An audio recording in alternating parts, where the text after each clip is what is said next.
as our society gets more and more polarized on controversial topics, especially regarding climate change, it's hard to get both sides of an argument and the nuances and complexities on controversial topics. So today, I want to present to you both sides of on the issue of climate change, in hopes to help you create your own opinion on this controversial topic. So, many scientists believe that climate change is a dire issue that we all need to address, especially using governmental policy. On the other hand, the other stance believes that not all scientific research regarding this issue reveals the nuances of scientific conclusions that climate change usually has, that we need to provide a platform to talk about it, and also that we should be focusing on pre-existing energy sources. So, according to NASA, climate change is the drastic change of an environment's climate in a span of a certain time. So this can look like a place having pretty consistent weather to having extreme up and lows in temperature. So a synthesis of research of scientists conducted by the American Geopolitical Union concluded in their project named GRACE, concluded that the ice caps in Antarctica are melting due to the effects of climate change, and how we need to impose governmental policies to reduce CO2 emissions.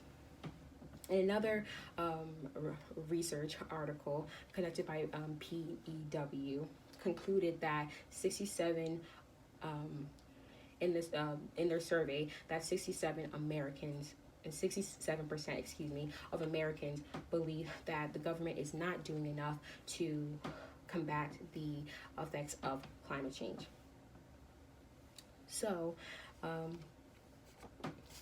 also on the Democratic website platform, they proposed a governmental policy, specifically the Green New Deal, that is a program that is going to be put in place to let the U.S. wean off of the use of fossil fuels, which has scientific evidence to be a cause of rising CO2 emissions, and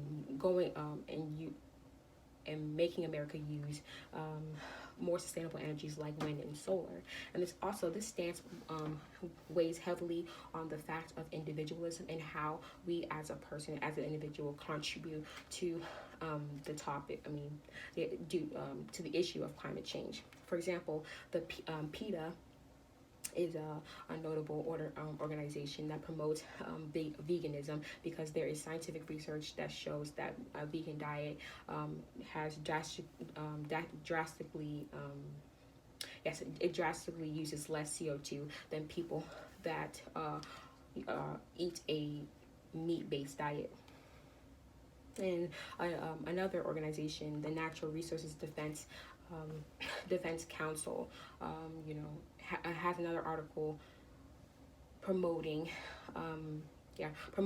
people to use more sustainable energies in their everyday lives, like buying electric cars or using solar panels. So now that we talked about stance one, it is smart for us to also talk about the opposing stance. So stance two really believes that climate change, that the climate change is not a big issue that the other side makes it to be, and how we should be using our current environment and energies to its fullest currently. So another synthesis of research provided by procon.org notes how some scientists, not all, a lot of scientists do not believe that human activity is the primary cause of climate change, and how this stance is usually not talked about. So they want to emphasize that scientific research on climate change is vast, so we can't always just look at one aspect. And another,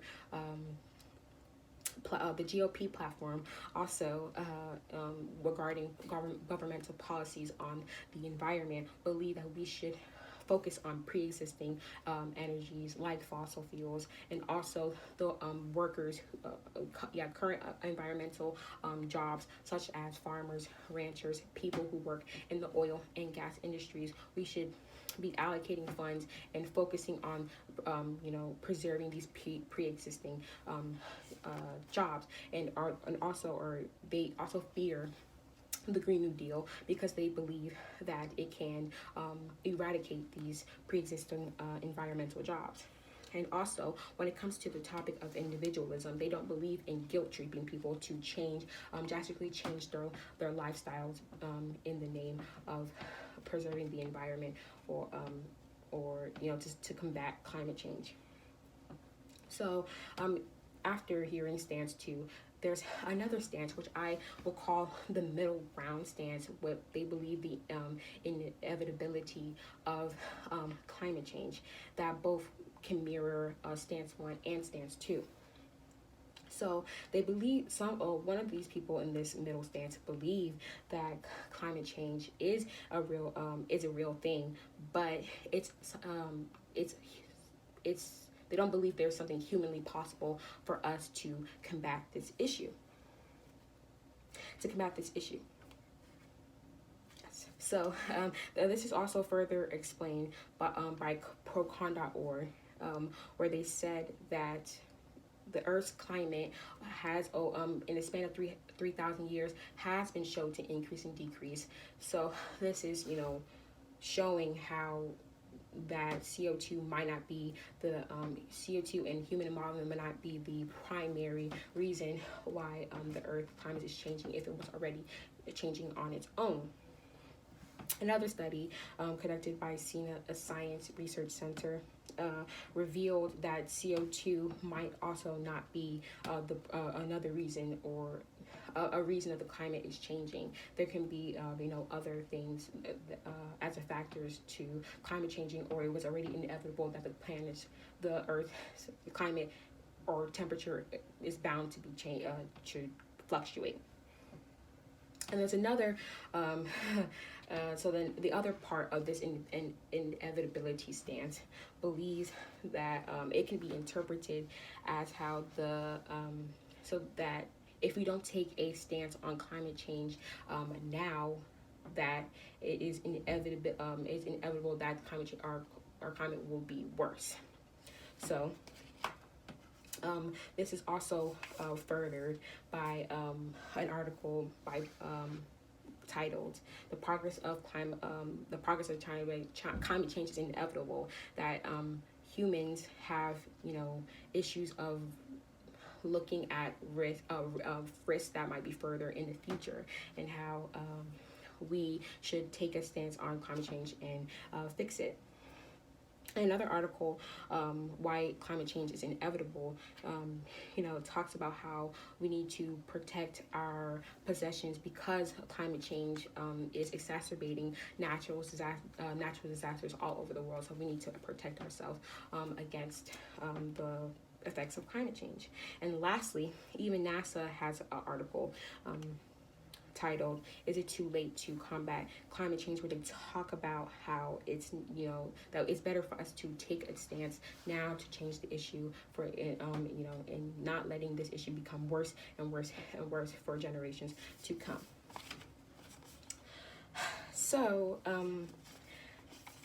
after hearing all sides of climate change and seeing the nuances and complexities of how one side believes that this is a dire issue that needs to be changed as fast as possible, and the opposing side that believes that climate change is we need to look at the the nuances of scientific research regarding this topic. And then also there's another stance that has, aspects of both stance 1 and stance 2.